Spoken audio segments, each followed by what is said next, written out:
vegetables and raised chickens and ducks for eggs and fresh meat. And how they cut off the chicken heads, live chickens, before killing them. Let them die.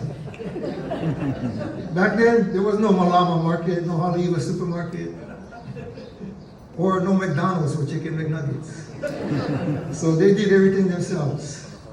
Hence they had the phrase, running around like a chicken with no head. And being a retired firefighter, I heard a lot of chiefs describe our actions at brush fires sometimes like chickens without a head. However, I'm sure the boys had their share of responsibilities and chores to do. And life wasn't all work and hard work. They had time to enjoy themselves. Of course, living in Wailua, Haleiwa, they had easy access to clean rivers, some of the best beaches for swimming, etc. And boys being boys, they would sometimes take the family jeep for joyrides with their younger cousins. Of course, they had to pay the price when they got home. But more importantly, they learned to work hard and appreciate what they had. In the 7th grade, Buddy got accepted to Kamehameha School for Boys.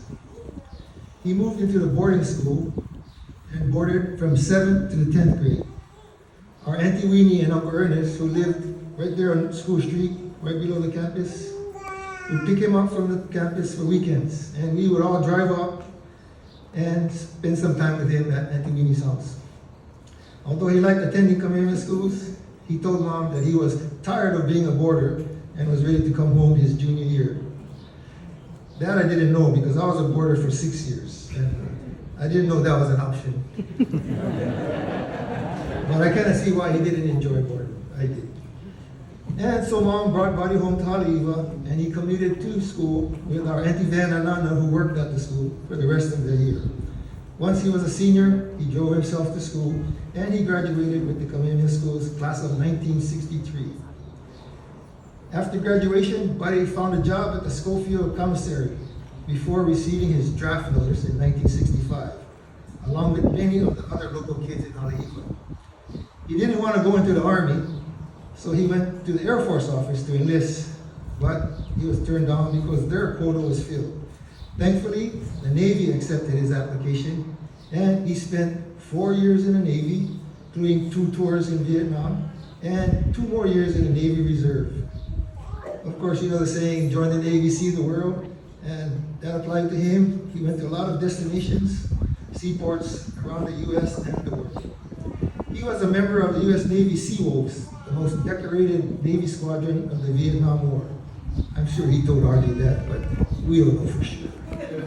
Buddy was an aviation machinist, made jet engine mechanic, and served in Vinh Long. He gained some great friends from his time in this unit, and he has kept in touch with many of them over the 50 plus years after he left the service. One thing, before he left Hawaii in 1965 to serve, Buddy met his future wife, my future sister-in-law, Audrey Cleaver. Now, I don't know how that happened, but it happened. And upon his return to Honolulu in August of 1971, they were married at Sacred Hearts Church in Honolulu. They lived in Honolulu and had their first child, Michelle, in 1972. The 3 of them then moved home to Haleiwa, and Michael Darren was born a year later in 1976. Their 3rd child, Tiffany, came in 1984.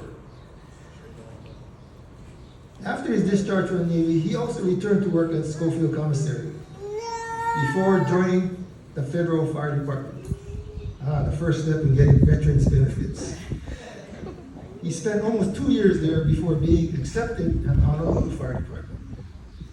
In 1977, however, Buddy was involved in an accident on the North Shore while responding to an emergency. The fire truck was struck by a speeding vehicle, and the fire truck door hit my brother's legs. Buddy spent a couple of hard years in rehab and was moved from working at a fire station to the Fire Prevention Bureau for light duty work.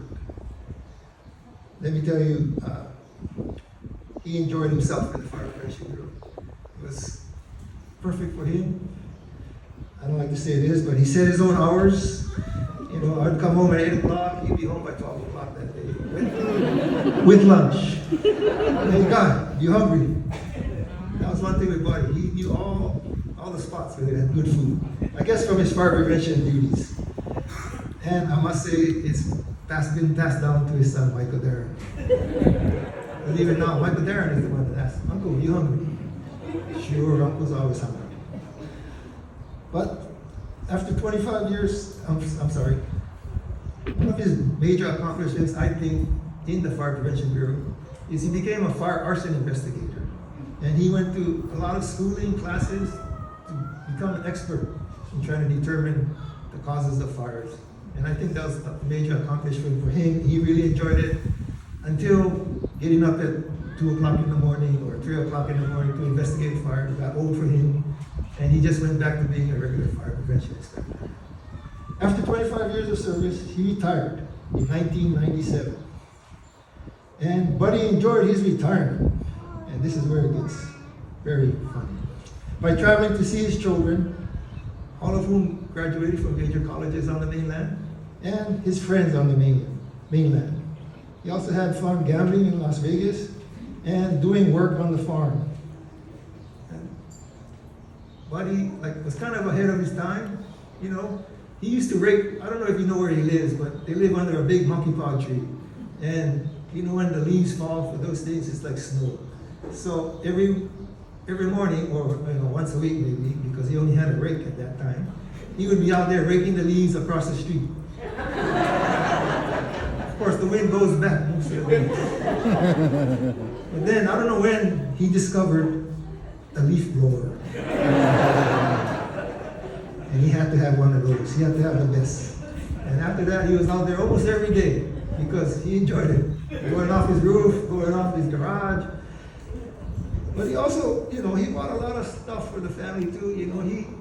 He realized when we had family parties, we had to go scrounge up tables and chairs. So he bought, little by little, he bought chairs, tables. And till this day, we use those chairs and tables a lot. Also, he took care of my son and his other nephew, Kai, at the time. We both lived on the farm. And, they were into bike riding at the time, motocross bike riding. And they would have to fix their bikes. So, of course, Uncle Buddy would buy them tools that he didn't already have in his house. He had a lot of tools, believe me. I would borrow, say like a spark plug socket wrench. And of course I wouldn't return it for a couple weeks. But sure enough, as soon as I see Uncle Buddy, what you got? You still get my socket? Oh yeah, I'll bring it right back. But he knew what he had, and he knew who he loaned it to. But he really helped out the boys. And later on, when they started their own company, Paina Landscaping, he went out and bought a skid steer, which is like a bobcat loader thing, and an excavator for them so that they would make their job easier. I hope they appreciate what their uncle did for them, because that's a lot of money that he put out for them. He loved spending time with his grandnephews, Owen, Nainoa, Kuha'o, and his grandniece, Kamaile.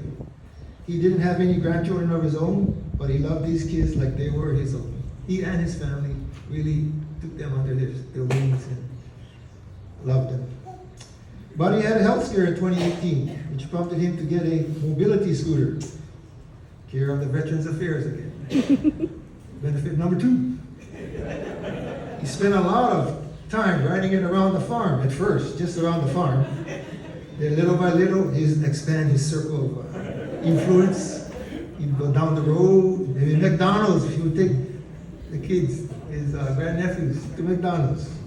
He loved giving them rides, and they loved riding on that thing. So, and then, I just found out too, he sometimes ride around the whole Haleiwa town as far as Kayaka Park. So he really made use of his veteran benefit in that case. But he fractured his hip in the summer of 2021 after falling from his scooter. But he came back after that injury like a champ and learned to walk again with a cane, jumping right back on his scooter. He was like, he never missed it. But it's true, he did learn how to walk again, and that was pretty amazing. I thought pretty amazing. After a stroke, broken hip, his bad knees from the accident in the fire department, He was able to walk up and down to his house. He lived on the second story. He was able to do that, and I thought for sure he wasn't going to be able to do it, but he did it. He worked hard, rehabilitating his hand and areas that affected on his face, and although not 100%, he resumed living life, like I said. Despite these setbacks, Buddy was strong-minded, and he found his way to heal. He made a choice to be better, and he did it. So when he had his last stroke on the morning of Tuesday, February 4th, we all prayed that he would make it home again. I was certain he was going to do it. You know, unfortunately, it got worse. But to the very end, he was still responding with his characteristic thumbs up, muscles pose, sticking out his tongue like, it's okay, it's okay. But he decided it was time to move on, and this time left the world on the morning of February 11, 2025, after doing his best. We love him still, and we know he's here with us.